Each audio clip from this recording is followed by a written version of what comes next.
Praise God! God is good all the time. And all the time, God is good. Kamusta na kayo, mountain movers? Magandang umaga sa bawat isa sa inyo. Muli, nagpapasalamat tayo sa Diyos sa panibagong buhay na ipinagkaloob niya sa ating lahat. At habang tayo ay natutulog, magmula nung tayo ay humimlay hanggang sa kasalukuyan, ang kanyang pangangalaga ay ating nararanasan. Isama ninyo sa inyong bucket list ang inyong trip dito. Yung mga bata dyan, mag-ipon na kayo ng pera para makapunta kayo dito sa Thailand. Napakaganda ng lugar na ito at napakamura ng mga prutas maging ang pagkain.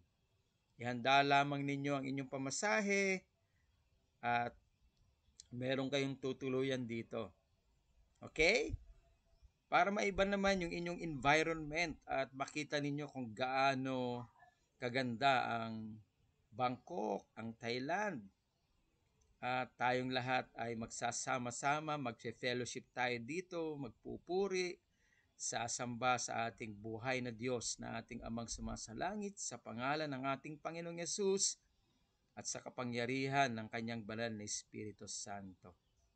Tayong lahat ay nasa ilalim ng kanyang gabay, pangunguna, pangangalaga, at higit sa lahat ang kanyang presensya ay kasama natin.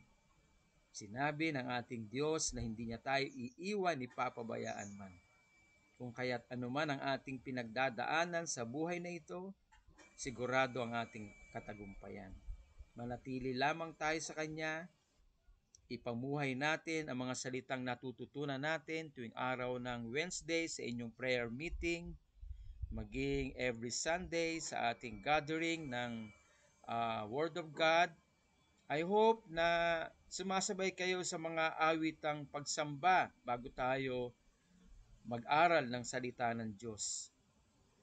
May umaawit ng papuri at pagsamba sa YouTube at ito ay sinasabayan natin. Mahalaga ang pagsamba sa buhay na Diyos.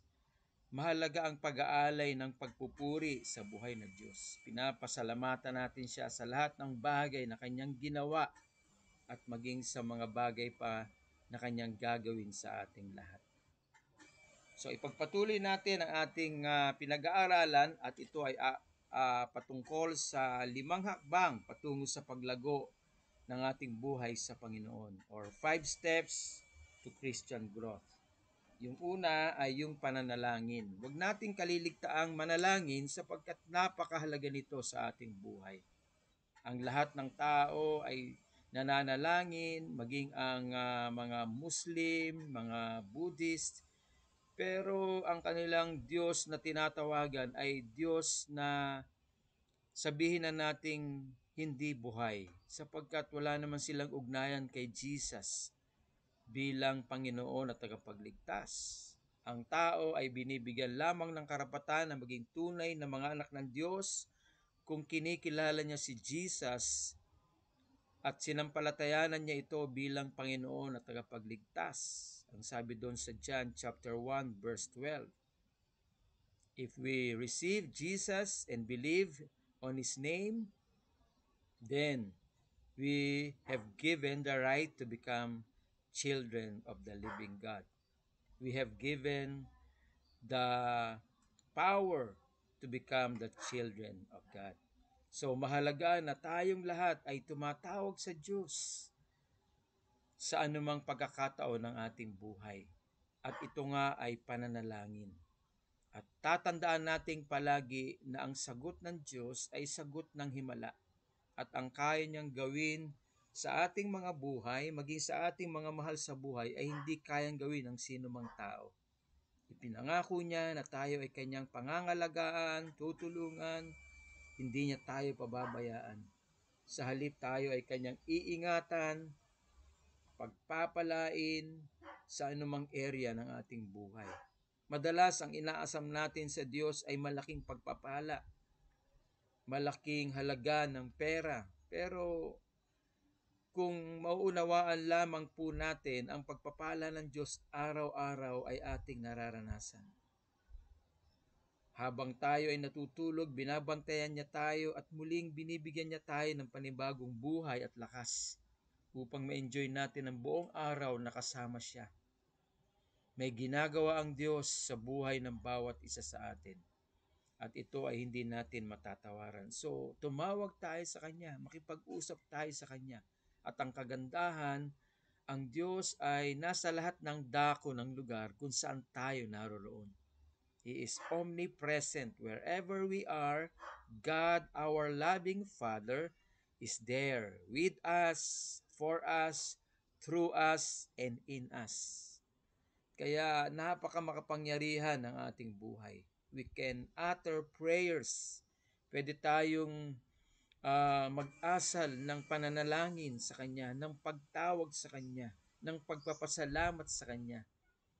At nandun ang Kanyang pagtulong, nandun ang Kanyang pagkilos, nandun ang Kanyang pangangalaga at pagtatanggol sa bawat isa sa atin. So ang una sa ating paglago bilang mga anak ng Diyos, sa Diyos na ating Ama, ay ang pananalangin o pakikipag-usap sa Kanya. Ang pangalawa ay ang pagbabasa ng salita ng Diyos. Malalaman natin ang sagot ng ating Ama sa pamamagitan ng Kanyang salita na nakasulat sa Biblia.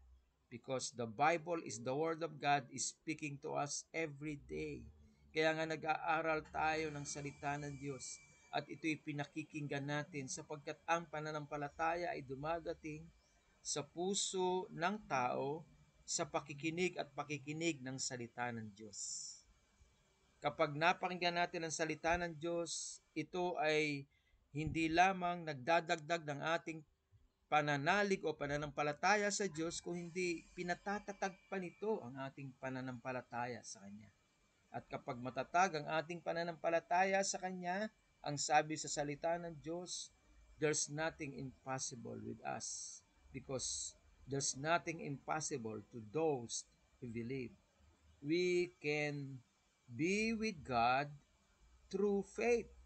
Faith is so essential. It's so important. Bagamat hindi natin siya nakikita, pero nananampalataya tayo na siya ay malaking Diyos at una pa siya sa simula. At ang lahat ng bagay na ating nakikita, maging ang mga planeta, ay gawa niya. At ang ating buhay ay bigay niya para sa ating lahat. Siya ang creator o manlalalang. Ang lahat ng mabubuting bagay at mga perpektong bagay ay galing sa Kanya. Kaya ang mga kailangan natin araw-araw ay napakaliit lamang para sa Kanya. At ito ay kaya niyang sagutin kahit na isang segundo ng ating buhay at higit pa ang Kanyang pagsagot kaysa sa ating mga hinihiling mula sa Kanya. Kaya wag nating kalilimutang manalangin at alamin natin ang Kanyang kalooban sa pamamagitan ng Kanyang salita. At pangatlo ay yung patotoo, na unti-unti tayong binabago ng Diyos habang tayo ay nagpapatuloy sa pakikipag-ugnayan sa Kanya. Unti-unti niya tayong tinutuwid sa ating mga pagkakamali. Hindi natin kayang magbago sa ating buhay, ni ang ating kapwa ay hindi natin kayang baguhin. Tanging ang Diyos lamang na may bigay ng buhay ang makapagbabago sa bawat isa sa atin. Kung meron tayong gustong tao na mabago, siya ay ipinapanalangin natin sa Diyos.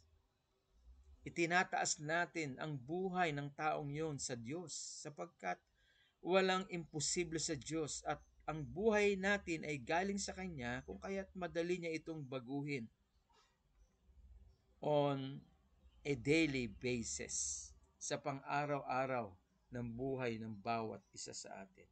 Maging patotoo tayo na tayo ay binabago ng Panginoon inch by inch, little by little. Katulad ng buhay ko, dati akong sugarol, manginginom, problema ng aking mga magulang. Pero nung nakilala ko si Jesus, hindi naman agad na bago ang buhay ko, unti-unti. Hanggang sa nakalaya na ako sa kasalanan ng pagsisigarilyo, kasalanan ng pag-inom ng alak. pag-spend ng pera na hindi ko sariling pera. Naputulan kami ng kuryente dyan sa Pasig sapagkat yung ibinigay sa akin pambayad upang ibayad ko sa Meralco ay pinambili ko ng alak. Kaya nung nakita kami ni Kuya Danny, nung bural ni nanay, ang sabi sa akin, Sir, naalala mo ba yung naputulan tayo ng kuryente? Lahat kami dyan. Sa 644, naputulan kami ng kuryente. Sapagkat ibabayad ko na lamang, ipinambili ko pa ng alak at tinawag ko yung aking mga barkada at kami nag-inuman. Just imagine, ganun ako nung ang buhay ko ay luma pa at hindi pa ako nakakakilala sa Panginoon. Pero ngayon, binago niya ang aking buhay kung kaya't kaya niya ring baguhin ang buhay ng bawat isa sa atin. Little by little, inch by inch, magtiwala lamang tayo sa Kanya. Amen? At ang buhay natin ay maging tunay na magiging patotoo. Hindi lamang sa pag-share na si Jesus ay buhay, namatay sa krus, para sa ating mga kasalanan upang tayo mapatawad at malinisan sa lahat ng ating mga kasalanan at magkaroon tayo ng kalayaan sa anumang pag-aalipin ng kapangyarihan ng kadiliman, tayo ay tunay na binabago araw-araw at tayo ay kanyang pinagyayaman at mapagtatanto natin ang kanyang layunin sa buhay ng bawat isa sa atin. Ang tamang lugar, ang tamang panahon, at ang tamang pamumuhay sa tamang pagpapala na nais niya sa atin. At ito ay lubusang magaganap, hindi lamang sa atin, kung hindi sa ating mga mahal sa buhay. Then number 4, yung fellowship natin. Huwag natin kaliligtaan yung mga pagtitipon. Pagtitipon ng pananalangin, pagtitipon ng pagsamba, ng pag-aaral sa salita ng Diyos, pagtitipon ng pagbabahagi ng mga patotoo na ginagawa ng Diyos araw-araw. Ito ay silbing kalakasan natin. Kesa naman kasama natin yung mga taong mapaggawa ng masama, mga lasenggo, mga tampalasan, mga suwail sa magulang. Ang sabi nga ng isang quotation, tell me whose your companies are and I tell you who you are. Sabihin mo sa akin kung sino yung iyong mga kaibigan. Sabihin mo sa akin kung sino yung iyong laging kasama at sasabihin ko kung sino ka. Sapagkat madaling maka-impluwensya ang mga masasamang tao. Madaling maka-impluwensya ang mga taong malayo sa Diyos. Kung kaya't kailangan nating magpakatatag sa pananampalataya natin sa salita ng Diyos upang hindi nila tayo matangay at madala sa kasalanang hindi nila alam na ginagawa na ito pala ay kasalanan. So kapag tayo ay nag-aaral ng salita ng Diyos at nakikinig, nalalaman natin ang tama sa mabuti. Nalalaman natin ang masama sa mabuti at ang tama sa mali. At doon tayo nakakapamuhay sa tama sapagkat nandoon ang gabay ng banal na Espiritu Santo ng Diyos. Ang tao ay nakalalaya sa galit, sa puot, sa kaguluhan, nakalalaya sa pag-iimbot o sa inggit, sa sama ng loob. Ang tao ay napapalaya ng salita ng Diyos. Sapagkat ang salita ng Diyos ay makapangyarihan at ito'y may dalang himala sa bawat tao na nagtitiwala dito. So, huwag nating kalilimutan ang pagtitipon tuwing araw ng Miyerkules, tuwing araw ng Linggo. Huwag nating kaliligtaan sapagkat napakahalaga ng pagtitipon. Masyado nang babad ang mga tao sa social media. Naaalipin na sila ng iba't ibang mga influencer. Hayaan natin na ang salita ng Diyos ang mag-impluwensya sa atin. Hayaan natin ang makapangyarihang salita ng Diyos ang manguna sa atin. Hayaan nating punuin ang salita ng Diyos ang ating puso't isip upang magkaroon tayo ng makalangit na pag-iisip at katangiang kagaya ng ating Panginoong Hesukristo. Na sa kabila ng lahat, Yung mga taong umusig sa kanya ay kanyang pinatawad at ginawa ng mabuti. Kaya ang sabi doon sa Luke chapter 13 verse 17, when Jesus was around, everyone was full of wonders because of the wonderful things he was doing. Wow!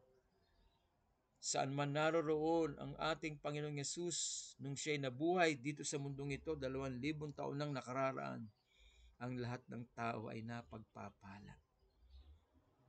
Sapagkat siya ay patuloy na gumagawa ng mabuting bagay na kalooban ng Amang sumasalangit. Ang mga may sakit ay gumagaling, hindi lamang physically, kundi emotionally. Yung mga disturbed emotionally, nagkakaroon ng kagalakan. Yung mga nalulungkot, nagkakaroon ng kagalakan. Yung mga nagugulumihanan, nagkakaroon ng kapayapaan. At ito ay nagmamanifest sa kanilang buhay kung kaya't gumagaling sila physically, yung mga pilay, nakalalakad, yung mga bulag, nakakakita. Anumang uri ng sakit dahil sa pag-aalipin ng kadiliman ay nagkakaroon ng kalayaan. Kaya salamat sa Diyos, katulad ko, ako ay nakalaya mula sa pagkakaalipin ko sa kasalanan. Ang mundo ay umaalipin, ang kasalanan ay umaalipin, at walang sino mang tao ang magwawagi upang makalaya sa pagkakaalipin sa mundong ito at sa pwersa ng kadiliman. Maliban lamang kay Jesus. Maliban lamang kay Jesus. Kaya yung mga sinasabi ng mga taong gusto kong bumait, hindi ko magawa, yun ay salitang wala sa buhay nila si Jesus. Pero kung si Jesus ay naghahari sa ating puso, sa ating buhay, sa ating isip, ang tunay nga na pagbabago ay ating mararanasan. Gusto kong bumait dahil kay Jesus, ako ay kanyang pinabait. Gusto kong magbago dahil kay Jesus, ako ay kanyang binago. Hallelujah. Napakabuti ni Jesus. And then last, number 5 ay obedience. Obedience. Sundin natin ang lahat ng ito, ang pananalangin, ang pagbabasa ng salita ng Diyos, ang pagpapatotoo, na tayo unti-unting binabago ni Jesus, kung ano yung ginawa ni Jesus sa ating buhay, at yung ating pakikipag-fellowship o pakikipag-isa sa mga kapatiran, sa pagbabahagi na kung anong ginagawa ng ating Panginoon. Let us be doers of the word and not hearers only. Ang sabi ng James chapter 1, verse 22. Tayo ay maging tagapagsagawa ng mga salita ng Diyos na ating napapakinggan. Ang pagpapala ay nasa pagsunod. Ang pagsunod ay may pagpapala. Diba, ang mga anak kapag sinunod yung kanilang mga magulang, kahit na hindi hingi ng anak, yung kanilang gusto, yung kanilang kailangan, pag natuwa ang mga magulang, ibinibigay ng mga magulang sa kanilang mga anak. Kasi natuwa eh. Gawin mo ba naman? Pumunta sa palengke yung nanay para bumili ng pang-ulam, pero nadatnan niya ang bahay, malinis, yung hinigaan, yung kumot, yung unan, yung sapin sa kama, maayos lahat. Tapos nakapaghugas pa ng pinggan, yung ginamit sa almusal, natuwa yung magulang. And of course, ano gagawin ng magulang pag natuwa? Diba? Di lalo na kapag ang Diyos ay natuwa. Dahil lagi nating sinusunod ang kanyang salita at ipinamumuhay ang ating mga napapakinggan tuwing araw ng Wednesday at Sunday. Kapag natuwa ang Diyos, ibubuhos niya ang pagpapala sa ating kalagitnaan. Amen? At ang kanyang kayang gawin, walang sino mang taong pwedeng gumawa. God does the impossible. Ang sabi nga doon sa Job chapter 9 verse 10, miracles that we cannot count. Mga himala na hindi natin kayang bilangin. at mga kamangha-manghang bagay na hindi natin lubos na maisip kung bakit ito nangyayari sa ating buhay. Ini-expect nyo ba yon, mga mountain movers, mga kapatid sa Panginoon? Yung mga himala na hindi natin kayang bilangin? Basahin nyo sa Job chapter 9 verse 10. At mga kamangha-manghang bagay na hindi natin lubos na maisip kung bakit nangyayari sa buhay ng bawat isa sa atin. We should expect it because the one who said that word is forever faithful, no other than our living God. Amen? So, let us be obedient. Gawin natin kung ano yung mga natututunan natin. Ipamuhay natin ito. Sapagkat hindi lamang tayo tagapakinig kung ano yung napapakinggan natin ay ipinamumuhay natin. Amen? Ipinamumuhay natin. Nandyan ang banal na Espiritu Santo upang tulungan niya tayo na ipamuhay kung ano yung ating natututunan. Just acknowledge the Holy Spirit. Holy Spirit, tulungan niyo po ako na kung ano ang napakinggan kong tama at nakita ko sa sarili ko na mali na ginagawa ko ay maipamuhay ko. Maipamuhay ko ang kalooban mo na napakinggan ko sa pangangaral lang yung salita na ito nga ay katotohanan at tama. Sapagkat alam ko na kapag ako ay sumunod sa kalooban ng Diyos, hindi lamang niya tutugunin ang aking kahilingan, kundi higit pa ang kanyang biyaya na ipararanas hindi lamang sa aking buhay, kung hindi maging sa akin mga mahal sa buhay, hanggang sa matupad ang mga pangarap na ilalagay niya sa aking puso. And then, doers will be blessed. Ang sabi ng James chapter 1, verse 25, yung kasunod sa binasa natin sa James chapter 1, verse 22, that we should be doers and not hearers only. Doers will be blessed. Ang mga ipinamumuhay ang salita ng Diyos ay pagpapalain. Ayan.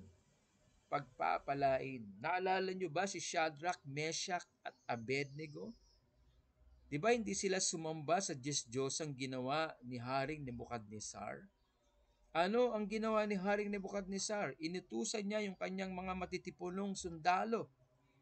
Pinatalian si Shadrach, Meshach at Abednego. At ito ay pinadala niya dun sa pugon na 7 beses ulit na ininit, 7 times more hotter than normal hot. Yung kanyang pugon. Ibinulig doon si Shadrach, Meshach at Abednego. Hindi sila sumamba sa Diyos-Diyosang ginawa ni Haring Nebukadnezar na iniutos sa kanila sa buong Babylon na lahat ng tao ay luluhod dito sa Diyos-Diyosang ito. Maliban lamang kay Daniel, Shadrach, Meshach at Abednego. Hindi sila lumuhod. Bakit? Kasi kilala nila ang buhay na Diyos. Ang buhay na Diyos na may-ari ng langit at lupa at siya ay malaki pa sa simula. He is bigger than anything. He created the universe. He created the earth and everything in it. Piliin nyo kung gaano kalaki ang Diyos at kung gaano kalaki yung kaya niyang gawin. So sa madaling salita, hindi nila sinunod si Haring Nebukadnezar. Sa halip, ang sabi nila, mahal ka namin o mahal na hari. Pero hindi ka namin maaaring sundin sapagkat ang Diyos na aming kilala ay Diyos na napakalaki at sobrang dakila. Kaya kung iuutos ninyo na kami ay ibulig sa pugon na 7 beses inulit ang init, so be it.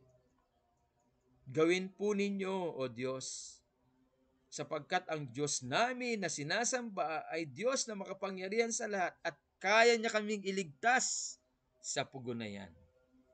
Pero ito yung pinakamatindi na sinabi nila sa mahal na hari. Hindi man kami iligtas, O Haring Nebukadnezar, na aming ginagalang at minamahal ng Diyos sa pugon na yan, hindi pa rin kami susunod sa inyong ipinag-uutos. Sa Diyos pa rin kami sasamba at hindi sa Diyos-Diyosang ginawa lamang ng inyong mga tauhan. So dito makikita natin na may prinsipyo ito. Si Shadrach, Meshach at Abednego, meron silang paninindigan na bagamat hindi sila iligtas ng Diyos na kanilang kinikilala, sa pugon na yon na kanilang pagbubuligan, hindi pa rin kami sasamba sa Diyos-Diyosang ginawa ng kamay ng tao. Sa Diyos na tunay pa rin kami sasamba. Imagine ninyo yung kanilang paninindigan, yung kanilang prinsipyo. Sa madaling salita, ibinulig sila doon sa apoy ng pugon. Alam nyo ba kung sino ang mga nasunog at natupok? Yung mga nagdala sa kanila sa pugon. Yung mga matitipunong sundalo na inutusan ni Haring Nebukadnezar. They got burned in the fire inside the fiery furnace. Pero sila hindi. Nagsayawan pa sila sa loob ng pugon. At nung sinilip sila ni Haring Nebukadnezar, ang sabi ni Haring Nebukadnezar, di ba 3 lang sila ang ibinulig doon sa pugon? Pero bakit tila yata 4 sila? At ang isa ay parang Diyos. Nagsasasayaw sila sa loob ng pugon. Hindi sila nasusunog. Tinawag sila ni Hari Nebukadnezar. Shadrach, Meshach, Abednego, halik kayo rito. Lumabas kayo dyan sa pugon. Naglakad, papalabas ng pugon, papuntas sa harap ni Hari Nebukadnezar. Inamoy-amoy ni Hari Nebukadnezar. Ni hindi nangamoy usok. Yung 3. Namangha si Hari Nebukadnezar at lahat ng kanyang tauhan sa harian niya. At ang sabi niya, tunay nga na ang inyong Diyos ay buhay. See? Gumawa ng himala ang Diyos sa buhay ni Haring Nebukadnezar. Bakit? Nakita niya mismo sa paninindigan ni Shadrach, Meshach, and Abednego na ang sasambahin lamang nila ay ang Diyos na buhay na kanilang kinikilala. Kung kaya't sa himala na ginawa ng Diyos, napagpala si Hari Nebukadnezar at namangha ang lahat ng kanyang nasasakupan sa kanyang kaharian. Si Shadrach, Meshach at Abednego ay sumunod sa pinag-uutos ng salita ng Diyos. Anong sabi sa Deuteronomy chapter 6 verse 5? Thou shalt love the Lord with all your heart, with all your mind, and with all your strength. Mahalin mo ang iyong Diyos ng buong puso, buong isip at buong kaluluwa at kalakasan. Hindi nila itinatwa ang buhay na Diyos. Minahal nila ito ng buong puso, ng kanilang buong lakas at buong kaluluwa. At handa silang mamatay alang-alang sa kanilang kinikilalang Diyos na ito lamang ang tamang dapat gawin, na siya ay sambahin sa espiritu at katotohanan. Kung kaya't gumawa ang Diyos ng patotoo na siya ay buhay. Iniligtas niya sa apoy ng pugon si Shadrach, Meshach at Abednego.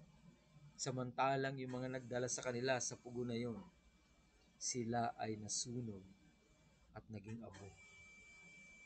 So ano ang aral? Pagsunod sa kalooban ng Diyos. At nandun ang himala. Ang pagpapala ay nasa pagsunod. Kung susundin natin ang Diyos, nandun ang katagumpayan. Nandun ang kanyang pagsama. Nandun ang kanyang pagtulong. Nandun ang kanyang himala. Kung susundin natin siya at ito'y magdadala ng kagalakan sa kanyang puso, hindi man natin hingi ng pagpapala, ang pagpapala ang hahabol sa atin. Ang pagpapala ang susunod sa atin. ang himala ay ating mararanasan. See, we're here in Thailand. Magsi 16 years na kami. Pumunta kami dito, hindi kami para magtrabaho. And yet, God is faithful to all His promises. Kapag sinunod natin siya at ipinaglingkod natin ang kanyang layunin sa buhay natin, hindi niya tayo pababayaan. Sa halip, mararanasan natin ang katuparan ng mga pangako niya sa buhay ng bawat isa sa atin. At mararating natin ang magandang bukas na nilagay niya sa ating harapan. We have a great destiny. We have a great future. Kaya yung mga pagtatrabaho natin, konti lang yan. Pero kapag ang Diyos ay naluwalhati dahil sinunod natin siya ng totohanan, yung kikitain natin sa isang taon, yung pagpapala niya, ang equivalent nito ay sa isang minuto lang. Walang mahirap na hindi kayang gawin ng Diyos. Siya ay miracle working God. Siya ay supernatural God. He can do all things because there's nothing impossible with Him. Kaya maluwalhati ang Diyos sa buhay natin. Nawa araw-araw sa ating iniisip, sa itinitingin ng ating mga mata, sa sinasabi natin, sa ginagawa natin. Nawa in all aspect ng buhay natin ay malughod ang Diyos sa pangalan ng Panginoong Yesus at sa kapangyarihan ng kanyang banal na Espiritu Santo. And if you abide in me and my words abide in you, ask anything and it will be done unto you. John chapter 15 verse 7. Kung ikaw ay mananatili sa akin at ang aking salita ay mananatili sa iyo, humingi ka ng anuman at ito'y ibibigay ko sa iyo. Mananatili. Ang pananatili ay may pamumuhay na kung ano yung kanyang salita na nananatili sa bawat isa sa atin, sa ating puso't isip, at ito'y ipinamuhay natin. Ang sabi niya, kapag tayo'y tumawag sa Kanya, sasagutin niya tayo. Amen? Praise God. So, ang 5 hakbang patungo sa ating paglago sa Panginoon ay dito natatapos at tayo ay dadako naman sa panibagong pag-aaral. So, wag nating kalilimutan ang unang dahilan ng ating paglago sa ating Diyos na buhay ay ang pananalangin, ang pagtawag sa Kanya, ang pakikipag-usap sa Kanya bilang tayo ay Kanyang mga anak at Siya ay ating Ama. Pangalawa, yung pagbabasa ng salita ng Diyos. Nandito natin mararanasan yung kasagutan niya sa ating mga pananalangin. Pangatlo, yung witnessing. Unti-unti na niya tayong binabago, so ipagpatutuon natin kung anong ginawa niya sa ating buhay. Yung kanyang salita na ating pinanghahawakan sa ating puso at binigyan niya ng katuparan. Yung pagpapalaya niya sa atin mula sa anumang uri ng kasalanan.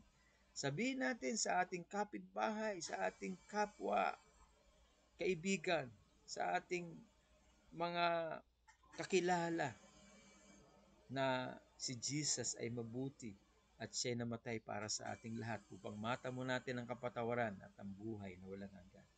Then ikaapat ay fellowship, yung pagtitipon nating mga mananampalataya, yung pagsamba natin sa Kanya, yung pagpupuri natin sa Kanya, yung pagbabahaginan natin kung ano yung ginagawa niya sa buhay ng bawat isa sa atin. Then lastly, yung pagsunod sa Kanyang kalooban. Amen? Tayo manalangin. Amang Diyos na makapangyarihan sa lahat, maraming salamat po sa iyong mga salita na muli po naming napakinggan. Patuloy po na maluwalhati namin ang iyong pangalan at bigyan niyo po ng direksyon ng aking mga kapatid kung saan sila patungo at kung ano ang kanilang gagawin. Pagpalain niyo po sila at ingatan sa anumang kanilang mga lakad. Ikaw po ang gumabay sa kanila at masumpungan po nila ang kasagutan sa kanila pong mga pananalangin. Salamat po sa iyong pag-iingat at patnubay. Salamat po sa pagpapala mo sa amin sa araw na ito sa panibagong buhay, kalakasan, pag-iingat, mga biyaya tulad ng pagkain, tubig, pagsikat ng araw, higit sa lahat, O Diyos, ang iyong presensya sa aming lahat. Hindi mo kami pababayaan, hindi mo kami iiwan. ikaw ay laging sasa amin. Salamat po, Ama. Pinupuri ka namin at sa iyo namin binibigay ang aming pagsamba, ang aming pagpapasalamat mula po sa aming puso at isip. Sa pangalan ni Jesus at sa kapangyarihan ng banal na Espiritu Santo ng Diyos. Ang lahat ng mountain movers ay magsabi ng Amen, Amen, Amen, and Amen. Praise God, mountain movers. God bless you all.